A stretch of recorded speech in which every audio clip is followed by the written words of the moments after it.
This is a Healthier Michigan podcast, episode 124. Coming up, we discuss whether or not organic food is much more beneficial to your health.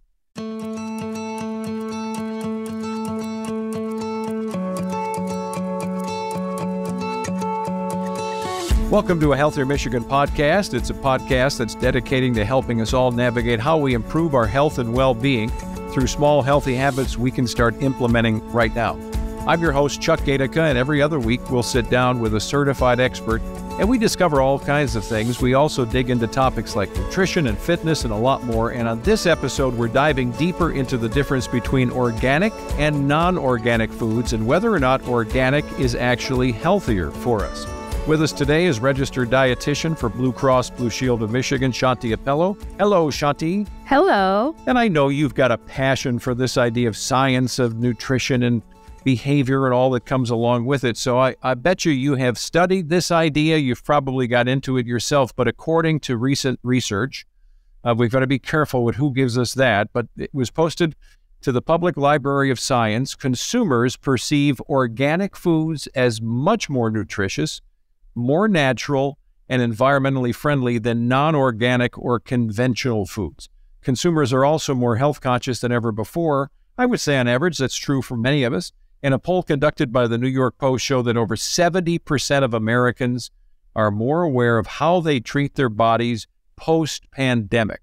Very interesting stuff. Do you lean into organic foods of all kinds more, or is there some balance that you have in your own life? I do tend to choose organic produce. And a big reason for me personally, and of course it is a personal choice whether you choose to or not, is because of the way that it impacts the environment. So, we can dig into the health, we can dig into that, but maybe let's start with what organic actually is. Yeah, what is the definition? Yeah, so the EPA has this definition, and it says organically grown food is food grown and processed using no synthetic fertilizers or pesticides. Pesticides derived from a natural source, like biological pesticides, may be used in producing organically grown food.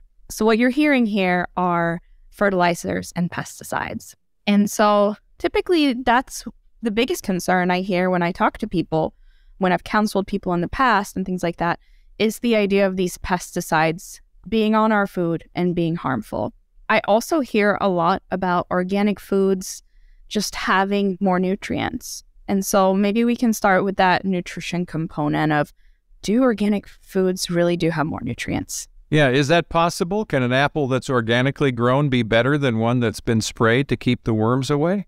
So there are a few different things to this. So there are some research studies that suggest that foods can have a little bit more nutrients if they're grown organically. So maybe it has a bit more lycopene and things like a tomato, which is an antioxidant, and it gives tomatoes that rich color. But overarching on all of these foods, there's been no research that really says that they have significant health effects. So we do see that apples to apples, they may look a little bit different in terms of their nutrition profile.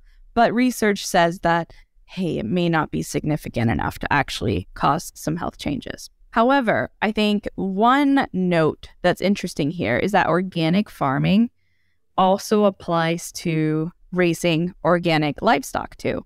So there are practices for farming that people can follow. So for example, if we're thinking of cattle that's been fed cattle grass, alfalfa, these are really rich in omega-3 fatty acids. So because they're consuming it, when we consume this livestock, we're more likely to have a product that's rich in omega-3s, which is healthier for our hearts than other fats. So that's something to think about there. I've had a discussion with somebody who leans heavily into organic, and they suggested to me that one of the ways to think about this the way they started, was that they got into organic fruits and vegetables because that was a more cost-efficient way to deal with their own budget. Because if you're going for grass-fed beef or, bison or something, that's going to be much more expensive for a steak or hamburger, that person said, I can't afford all that stuff, but I know I can at least start with fruits and vegetables. Does that make sense to you, that there is a way to kind of come into the shallow end of the pool first on this idea of organic and then work your way in? Yeah, I think so. I mean, it's definitely worth noting that organic foods are more expensive, right? And some of the reasons for that is because farming it is oftentimes more labor intense. So for example, if you're growing an apple and you're not using those pesticides, then it might be a little bit more laborious to pick off those pests that are growing on them, or maybe you have to go through different methods. So in that way, the labor costs and other practices make them more expensive. So we can't just wash this stuff off, right? I mean, no matter how much I scrub my apples or tomatoes, even using a little bit of soap and making sure I rinse, does that really help? That's such a great question. So yes, you can definitely help get these pesticides off by washing your produce very thoroughly. However, there's still going to be some on there. There's still a lot of traces. There's still some germs. There's still some dirt. So I think all in all, washing your produce, if you have something like a Brussels sprout or a green onion, picking out that outermost layer and avoiding that, because that's what's going to have most of those pesticides. And then, of course, peeling your fruits and vegetables is going to help. However, it takes away a lot of the good stuff. But the Environmental Working Group does have a list. You've probably heard of it before. There's the Dirty Dozen. There's the Clean 15. They come up with a new list every year. And so a few of the ones that they suggest that you could, choose organic over non-organic or conventional would be things like strawberry, spinach, any of your greens like kale and collard, apples, grapes, bell peppers, cherries, peaches, pears, celery, and tomatoes. And then they also have a list for Clean 15. And these are ones that are less likely to come along with those pesticides. So on this list, you're going to see avocados, sweet corn, pineapple, onions, mushrooms, cantaloupe, mangoes, watermelon, sweet potatoes. These are just a few, but you can definitely check it out if you want to learn more about it. But I think this idea of pesticides and fertilizers when it comes to health, something really worth noting here is a lot of the research that's been done on these has been with people who are in close contact with pesticides when it comes to their health. So you're thinking of the farm workers, people who are handling the pesticides. And, I think there's definitely more research that needs to be done. But what we know right now is we're not seeing pesticides linked to cancer or linked to a higher risk of cancer per se. But it is something that's constantly evolving. We may find out more. There was a study done in France, and they looked at like 70,000 males. And they found that 25% reduced cancer risk in people who ate organic foods, or these men that ate organic foods, and 25% reduced risk. That's a huge number. Yeah. However, there are a lot of shortcomings that came with this study in the way that it was designed. It didn't show cause and effect. It was observational. And so, as we continue to see these studies come out, we do want to see more cause and effect. We do want to see more substantial research. We want to see research with more diverse groups of people and more number of people. And so we shouldn't let these kind of one studies determine what we should do.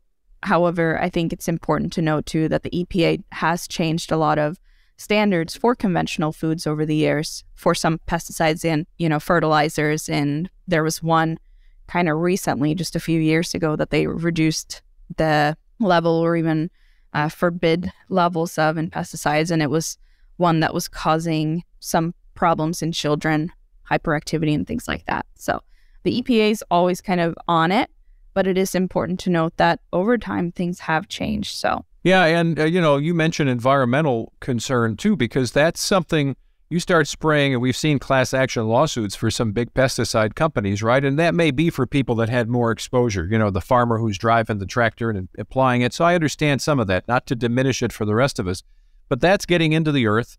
That's leaching into our waterways. That's coming then eventually to our tap water, maybe, so it is something I think we can all be concerned about. And frankly, for me, the more I can lean toward clean and fresh, more organic within reason from a budgetary standpoint, I'll do it if it works, No, exactly. I completely agree. And like I said in the beginning, this is one of the reasons that I choose to purchase organic produce. So they don't use the same types of pesticides. So in that way, it really enhances the biodiversity. There's better soil quality, and there's really, the key here is reduced pollution from the fertilizers and from that pesticide runoff. It gets into the water, it gets into the soil. And so pollution, of course, we know is a big problem. I will say there has been like a little bit of a debate, a little hot debate lately. And, you know, when we think about the environment and how land use is a hot topic, the more land we use, the more water is required for that land, the more greenhouse gases are formed whenever we have animals that are on those pastures. One of the things about organic farming is that it actually uses more land because the crop yield is lower. So anyways, just one like little downside, I guess, to organic farming. Now, one of the other things about organic farming, and one of the reasons I like to choose organic produced meats and things like that, is because if it has that stamp of approval that it's been certified organic for animals, it means that they have healthy living conditions and access to the outdoors. So for example, like when you're going to choose an egg carton label, and I used to do this, I used to be like, yes, free range. I'm never going to choose ones that are in a cage. Free range sounds so much better than cage free, but that might not mean much. It might mean that they just see like the light of the day for like 2 minutes a day. It doesn't have very strict standards. However, when you do see that organic label on an animal product, it means that they're fed organic food. They are pasture feeding for at least 30% of the grazing season, and they have vaccinations. So a lot of things to protect the animal. I saw firsthand, I was at a food shelter and I was, just helping out, and I saw big boxes of apples come in, and they said some of them could have been organic, but here was the interesting thing. They weren't dinged up because they had rolled around, they somehow got past their life at a store and they decided to donate them. But what was interesting, it was an aesthetic thing that they said sometimes a little splotch here or there, which could have been prevented more by spraying it with something along the way. It wasn't a wormhole, so it wasn't like it was infested with something. But I found it interesting that we as consumers are walking down the aisles and we're looking for the best looking apple or, whatever it is. Yeah. And sometimes that also means that somebody along the way is spraying something so it doesn't get a blight or, a little blemish. For us, it would be like a bruise maybe. And I'm just thinking, wow, that's amazing that much produce could come in and be donated for free because of little tiny blemishes. Pretty. Yeah. And so the moral to the story in my mind was sometimes some of these sprays have nothing to do with an overt, pest like a bug. It has to do with keeping them pretty. It was really something. It was eye-opening. That is such a good point. So as we look at this idea again of organic, what is your advice? Not so much this buddy of mine who was telling me about, just starting with organic vegetables, but that may be yours as well. What is your advice about the approach we should take for maybe this new year? We're not organic. We're not leading into it yet. What do we do? How do we approach it? Yeah. One thing to note is that organic food is, of course, more expensive. We experienced a lot of food inflation last year, very significant, that I know impacted a lot of families and the way that they're spending and budgeting. And some people may have moved from a place of being very secure in what they're able to provide on the table to moving to a place of food insecurity. So I think with that, it's really important to recognize that if you're putting fruits and vegetables on your table, that's going to have more positive health benefits than anything, whether it's organic or not organic. However, if you do have the money to spend, I think it's very important to look at the quality of animal lives in the way that they're treated with organic practices and the way that it's, treating our earth. And so organic farming is kind of this proactive approach to the environment where we're not fixing a problem. We're working towards a way that is going to be sustainable over time. And so finally, I guess, if you're able to choose organic, that's a really great reason, but you're not harming your health by choosing conventional foods. Fruits and vegetables is more important than organic. Yeah, that apple a day thing applies forever and ever, doesn't it? Yeah, it does keep the doctor away. Yeah, right. So trying to eat your fruits and veggies the best way you can and then try to get into this idea of organic. Lots of good stuff here, and I am tempted more and more to buy organic. So it is something that I'm paying attention to, and I bet I'm just one of zillions of people that are doing it. So yeah, definitely. Well, thanks for the encouragement. Shanthi Appelö joining us, registered dietitian for Blue Cross Blue Shield of Michigan. Always good to see you. Thanks so much, Chuck.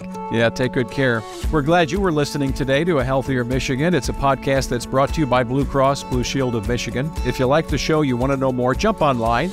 You can go to ahealthiermichigan.org/podcast. If you want, you can also leave us a review or rating on Apple Podcast or Spotify. You can follow us on Facebook, Instagram, Twitter, all the usual places. And you can get episodes, old episodes, this episode, all kinds of episodes. Be sure to subscribe to us on Apple Podcasts, Spotify, or your favorite podcast app to get all of that. I'm Chuck Gaidica. Stay well.